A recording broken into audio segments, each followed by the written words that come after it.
지금 미국 금융의 심장부에서는 우리가 상상하는 것보다 훨씬 거대한 변화가, 그것도 아주 은밀하게 진행되고 있습니다. 단순히 암호화폐 가격이 오르고 내리는 차원의 문제가 아니라는 건데요. 전 리플 직원이었던 밥 웨이와 저명한 분석가들이 입을 모아 말하는 리플의 그랜드 플랜이 드디어 그 퍼즐 조각을 맞추기 시작했습니다. 여러분, 리플이 단순히 송금 회사라고만 생각하셨다면 오늘 내용을 정말 주의 깊게 들으셔야 합니다. 리플은 지금 단순한 결제 네트워크를 넘어 규제를 완벽하게 준수하는 글로벌 디지털 은행이자 유동성 허브로의 진화를 꿈꾸고 있습니다. 그 핵심에는 XRP 레저라는 강력한 엔진이 있고, 여기에 RLUSD라는 스테이블 코인, 그리고 미국 현지 은행 라이선스라는 강력한 무기가 결합되는 방식인데요. 특히 허가형 탈중앙화 거래소, 즉 PEX라고 불리는 시스템이 도입되면서 그동안 암호화폐 시장을 멀리했던 거대 금융기관들이 XRPL 안으로 들어올 수 있는 고속도로가 뚫린 셈입니다. 이 모든 조각이 하나로 연결되는 순간 리플은 전 세계 모든 자산이 흐르는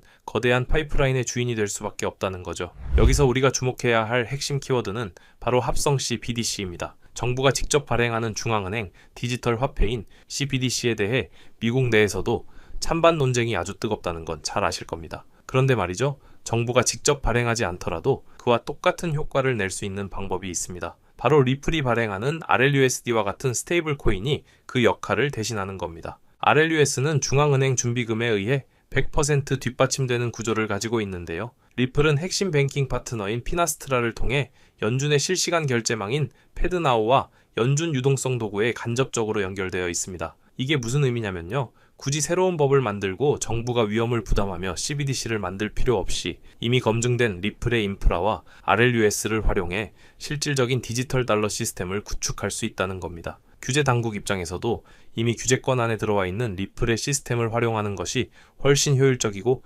안전하다는 판단을 내릴 가능성이 매우 높다는 거죠. 결국 RUSD는 미국이 선택할 수 있는 가장 현실적이고 강력한 디지털 달러의 대안이 될 수밖에 없다는 건데요. 그동안 대형 은행이나 펀드들이 왜 XRP 레저를 마음껏 쓰지 못했을까요? 기술이 부족해서가 아닙니다. 바로 규제와 프라이버시 때문이었는데요. 거대 금융기관들은 자금 세탁 방지나 본인 인증이 보장되지 않는 환경에서는 단 1달러도 움직일 수 없습니다. 리플의 최고 기술 책임자인 데이비드 슈워츠도 이 부분에 대해 오랫동안 고민해왔다고 밝힌 바 있죠. 하지만 최근 통과된 허가형 DX 수정안이 모든 판도를 바꿔놓았습니다. 이제 기관들은 규제를 완벽히 준수하면서도 XRPL 내의 탈중앙화 거래소를 이용할 수 있게 된 겁니다. 기존에는 자산을 교환하려면 비트스탬프 같은 외부 중앙화 거래소를 거쳐야 했고, 그 과정에서 수수료와 시간, 보안 리스크가 발생했는데요. 이제는 그럴 필요가 전혀 없습니다. XRPL 안에서 네이티브하게 즉시 자산을 교환하고 정산할 수 있는 인프라가 갖춰진 거죠.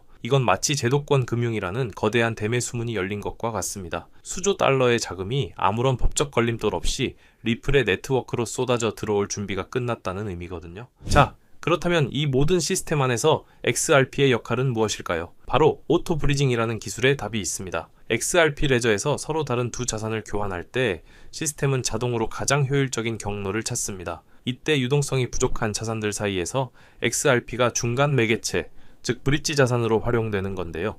세상에 수천 개의 토큰이 존재해도 결국 모든 길은 XRP로 통하게 설계되어 있다는 겁니다. 거래량이 늘어나고 더 많은 자산이 토큰화될수록 XRP에 대한 수요는 기하급수적으로 늘어날 수밖에 없는 구조인 거죠. 유동성이 유동성을 부른다는 말처럼 XRP를 통한 거래가 많아질수록 효율성은 더 높아지고 더 많은 기관이 XRP를 찾게 되는 선순환 구조가 만들어집니다. 여기에 리플이 보유한 에스크로 물량은 유동성이 부족한 지역에 보조금을 지원하는 방식으로 시장을 선점하는 전략적 무기로 활용될 예정입니다. 결국 XRP는 전 세계 모든 가치의 이동을 연결하는 디지털 금이자 글로벌 기축통화의 역할을 수행하게 될 거라는 거죠. 여러분, 세계 최대 자산운용사인 블랙록의 레리 핑크 회장이 했던 말을 기억하시나요? 그는 모든 주식과 채권은 결국 토큰화될 것이라고 단언했습니다. 이건 단순히 유행을 말하는 게 아니라 금융의 근본적인 패러다임이 바뀌고 있다는 선언인데요. 현재 전 세계 금융자산의 규모는 무려 250조 달러에 달합니다. 이 어마어마한 자산들이 블록체인 위로 올라오는 RWA 혁명이 지금 막 시작되었습니다. 블랙록은 이미 5.5조 달러 규모의 ETF 자산을 향후 1년 안에 블록체인 위로 옮기겠다는 구체적인 계획을 가지고 있습니다. 이런 거대한 움직임 속에서 리플은 명확성 법안과 같은 법적 프레임워크 구축에 깊숙이 관여하며 기관들이 안심하고 들어올 수 있는 마당을 깔아주고 있습니다. 주식, 채권, 부동산, 심지어 탄소 배출권까지 모든 자산이 토큰화되어 XRPL에서 거래되는 세상을 상상해 보세요. 그 모든 거래의 중심에서 XRP가 브릿지 역할을 수행한다면 그 가치가 어디까지 올라갈지 감히 상상조차 하기 어렵다는 건데요. 금융은 결국 정치와 때려야 뗄 수 없는 관계입니다. 현재 미국 정치권의 움직임을 보면 리플에게 매우 유리한 방향으로 흐르고 있다는 걸 알 수 있는데요. 특히 상원에서 CBDC 반대 조항이 삭제되거나 수정되는 과정, 그리고 스테이블 코인 법안인 지니어스 액트의 등장은 시사하는 바가 큽니다. 핵심은 이겁니다. 정부는 디지털 화폐에 대한 통제권을 놓치고 싶어 하지 않지만 동시에 민간의 혁신을 막아서도 안 된다는 딜레마에 빠져 있습니다. 여기서 리플은 재무부의 규제 파이프라인에 완벽히 정렬된 솔루션을 제시하며 정치권의 신뢰를 얻고 있습니다. 트럼프 행정부든 아니든 미국은 결국 중국의 디지털 위안화에 맞서기 위해 강력한 디지털 달러 패권을 유지해야 하고 그 파트너로 리플을 선택할 가능성이 그 어느 때보다 높습니다. 백악관의 문턱을 수시로 넘나들며 정책 결정자들과 소통하는 리플의 행보는 그들이 이미 단순한 기업을 넘어 국가금융 전략의 핵심 파트너로 대우받고 있음을 증명하고 있는 거죠.